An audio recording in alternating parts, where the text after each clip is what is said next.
going on? It's Ash here coming at you today in Clash Royale. Today we have another Pro Tips episode, this time with returning guest Frank, aka Surgical Goblin. So guys, today we're going to talk about the Giant Skeleton. Now Frank has been relentlessly sending me DMs on Twitter saying, hey, I love Giant Skeleton. Hey, I love Giant Skeleton. I love him in this deck. I love him in that deck. So I said, you know what, dude? You gotta come on, you gotta share some of your favorite Giant Skeleton decks, and of course, your favorite Giant Skeleton tips. So guys, what do you say? Let's go ahead and bring him in. So without further ado, I present to you none other than Surgical Goblin. So I am back with none other than Frank, aka Surgical Goblin. Frank, welcome back to the channel, man. Hey man, thanks for having me. And now you're a YouTube star, my friend. So congratulations on your huge success on your channel. Why don't you tell people what the name of your channel is? Well, it's pretty obvious, but how they can find you. Yeah, thank you very much. Yeah, it's just Surgical Goblin. Yeah, so. Just Surgical Goblin. And what kind of content do you do there?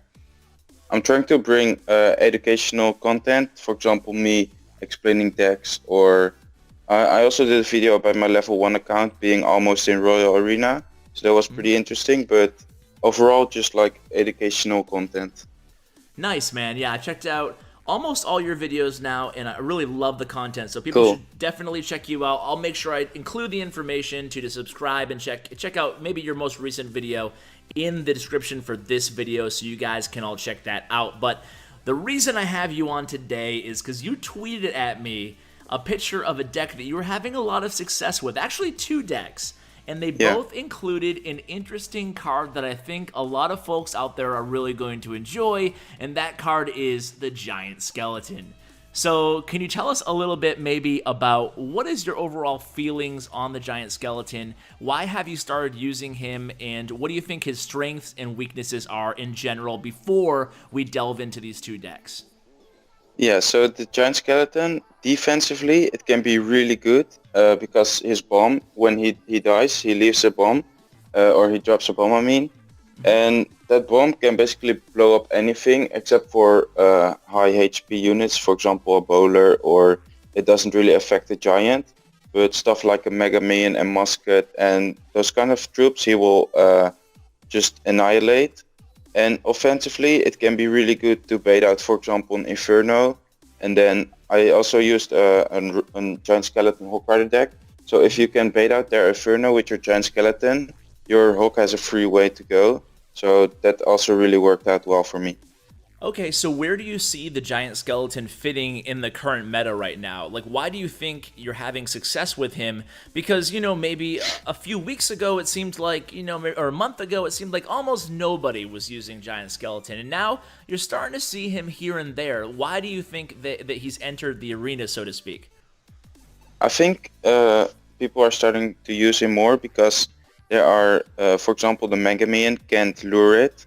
And people have either Arches or Tombstone.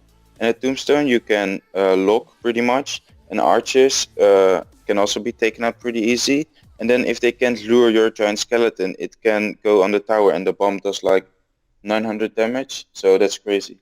Yes, that it definitely is. And you talked about those level 1 accounts, and I just shared a video on level 1 accounts too. And you know what? The Giant Skeleton is one card that almost every single one of those decks actually had in it. So it just goes to show how strong of a force it can be defensively and offensively, even if it's level 1 because of that big bomb damage that it has. So before we talk about the 2 decks that you shared with us today that folks are actually watching right now as we talk, why don't you tell us a little bit about, you know, let's say someone's just playing their type of archetype. Let's say they're a beatdown player. Where would you recommend players start when they look into a place to add the Giant Skeleton to a deck that they're already having success with? Like, what type of deck is a good beginner deck for Giant Skeleton? I think Giant Skeleton can definitely like be a tank, for example, in a beatdown deck. But also, as I just said, like sort of a bait, as I just mentioned, the Inferno bait. So a Hulk Rider deck can also be really good. I don't really see it as like the main tank, for example, as a golem. I don't really see the Giant Skeleton, but paired with another good card, for example, the Hulk Rider or three muskets behind or something like that, it is a really good card. Yeah. Yeah, it's interesting because, I think the first question would be, okay, I want to build a giant skeleton deck, so how do I build a supporting cast around that giant skeleton to help support it? And I think it's important that in both of these decks that you're sharing right now, the giant skeleton isn't necessarily either your tank or your win condition. It's almost like a secondary card in both these decks. Correct me if I'm wrong. Yeah, exactly. And also, sorry, but Yeah. also sometimes you can surprise people by playing a giant skeleton. For example, I took down a tower, the left tower, and then you can place giant skeleton in the middle, and then if they don't expect it, giant skeleton can go to the tower and then exactly drop a bomb on the tower. So it's also a really good surprise card. Yeah, that's a good point. So you might hold back the giant skeleton until you get a tower down and then surprise them with it? Yeah, sometimes, yeah. Nice. Okay, so why don't we talk a little bit about the two decks? Actually, one more question for you before we get into the two decks is any common mistakes with Giant Skeleton that you see? I mean, a lot of people aren't playing Giant Skeleton. Some people, it's probably been a while since they have. What are some common errors that you see people using the Giant Skeleton? Yeah, definitely overcommitting on offense, so that they're committing too much elixir on the push, but Giant Skeleton can also be distracted pretty easy, so they can also make a positive elixir trade on you, so you definitely don't want to overcommit on offense and spend too much elixir. Okay, so let's talk about the first deck that you shared with us, which is the Hog Rider deck. You already stated, basically what this deck is trying to do. Is trying to bait out the Inferno Tower if they have it. You have the Hog Rider as your main win condition. It has a lot of cycle potential. It's a relatively cheap deck, given that it does have that 6 Elixir Giant Skeleton in it. Tell us a little bit more about this deck. What are you trying to do? Are you trying to cycle Hog Rider? What are you trying to do with this deck here? Yeah, with that deck, I'm definitely trying to use Giant Skeleton either as a bait or as a tank for my Hog Rider. And for example, if I face Barbarians, I will go with Giant Skeleton and Hog Rider, and they most likely will drop Barbarians behind the Giant Skeleton because they don't want them Barbarians die to my Giant Skeleton bomb. So then my Hog Rider has a free way to the tower, and the Hog Rider DPS is pretty high, so my Hog Rider can just chip away at their tower. Okay, what would your ideal push be on this deck? Would it be Hog Rider, with let's pretend that you didn't have the let's pretend that you did have the giant skeleton up. Are you obviously trying to use the lightning spell with the Hog Rider and like say an Ice Spear or something like that? Or I mean, I guess it's kind of obvious now that I ask it what your main push is going to be here. Depending on what the opponent has, you're going to be comboing the giant skeleton or log or whatever with lightning and Hog Rider, right? Yeah, exactly. Most of the times I would just either see how they react and then adjust my push on their reaction the last time. Okay, so what about defensively? Talk a little bit about using the giant skeleton defensively. Are you using him pretty often? Do you find yourself using him equally offense and defensively, or more defensively, or how often are you using him in both these decks?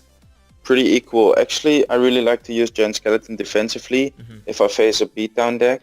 So if they, for example, push with Giant, Musket and Mega Minion, I like to put down my 6 Elixir Giant Skeleton, and it will blow up and then kill the Musket, hit the Giant and kill the Mega Minion as well. And with an extra Tombstone, I countered the Giant push. Giant is 5, Musket is 4 and Mega Minion is 3. So that makes it 12 Elixir, and I counted that with 9. So if I keep doing it like that, I will put myself in a really good situation, and then eventually I will use Giant Skeleton offensively.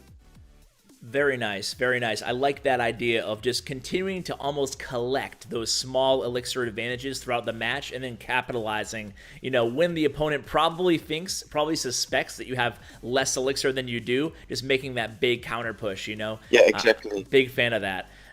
Okay, so let's move on to the other deck here. The other deck is obviously the Three Musketeer deck, and very interesting deck here. Why don't you tell us a little bit about what you're trying to do and how the Elixir Pump and the Barbarian Hut kind of play along in the overall strategy along with the Three Musketeers and the Giant Skeleton?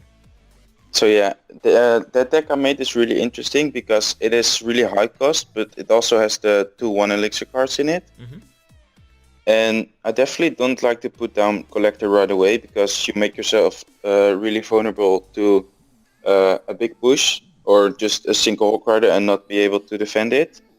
So I like to put my Barbarian Hut because it's really high HP, and it is also really good, for example, against Golem and Hulk Rider. And then I will try to either bait out Fireball or Lightning. You see those pretty often in this meta.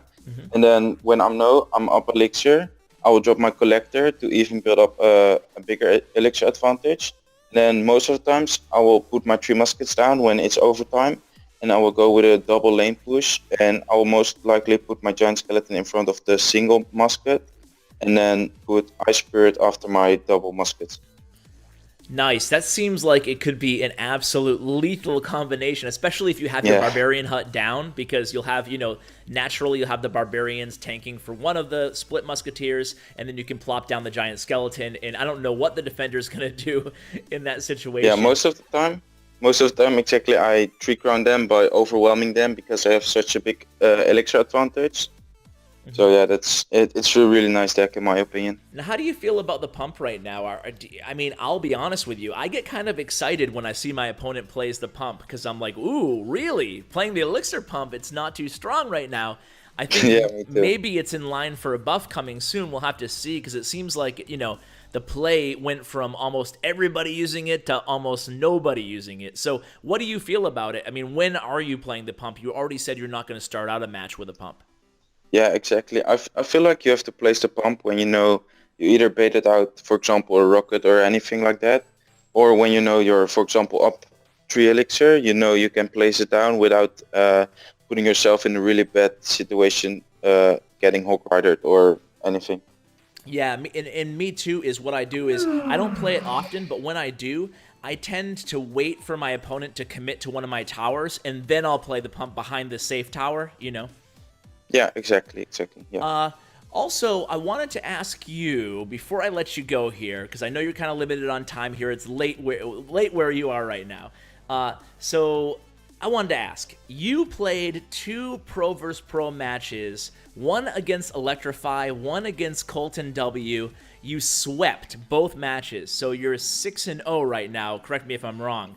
Yeah, correct. So who do you want to call out next? Out of anybody in the game, is there somebody that you want a Pro v Pro on my channel next against? Yeah, I would love to face Jordan from your clan, actually, Elite Gaming. Yeah. I saw a lot of comments about it, and I also talked with Jordan on Twitter, and he's such a nice guy, so I would definitely love to face him in one of your Pro vs. Pro. That would be really cool. And I think he said bring it. I think he's down. So Yeah. So maybe we'll try to make that happen. I think it would be really awesome for Surgical Goblin versus Jordan, Pro v Pro. Guys, if you want to see that, let us know. If there's anybody else that you want to see Surgical Goblin go up against, let us know in the comments, and maybe we can make it happen. I don't want to speak for you, Surgical, but I think you're pretty much game with anybody, right? Yeah, for sure. I like it, man. So, best of luck to you and your YouTube channel. Again, everybody should check you out. Amazing gameplay, the highest of high-level gameplay in terms of strategy and breaking down a match. You definitely have a knack for it, my friend. So, best of luck. Yeah, thank you very much for your support, man. No problem. You're such an awesome guy. Well, thanks, man. I appreciate it, and you're gonna do very well. You're gonna do very well for yourself. So thanks for coming on, telling us a little bit about Giant Skeleton and about how to play him in these decks. I look forward to hopefully another Pro v Pro and another Pro Tips episode in the future with you. Okay, guys. If anyone has questions for me, hit me up on Twitter @Surgical Goblin. My DMs are always open to answer you guys. And take care. And there you have it, guys, another Pro Tips interview in the books. Thank you so much for watching. Have you heard my other Pro Tip videos for Clash Royale? If you haven't, or maybe you've missed one, I'll include the playlist for you guys to check out every single one of my guests. And, you can pick out your favorite type of deck that you want to learn more about, and they should all be sorted there by deck in the title as well. So, guys, thank you so much for watching. Hope you have a wonderful day, and as always, take care, guys.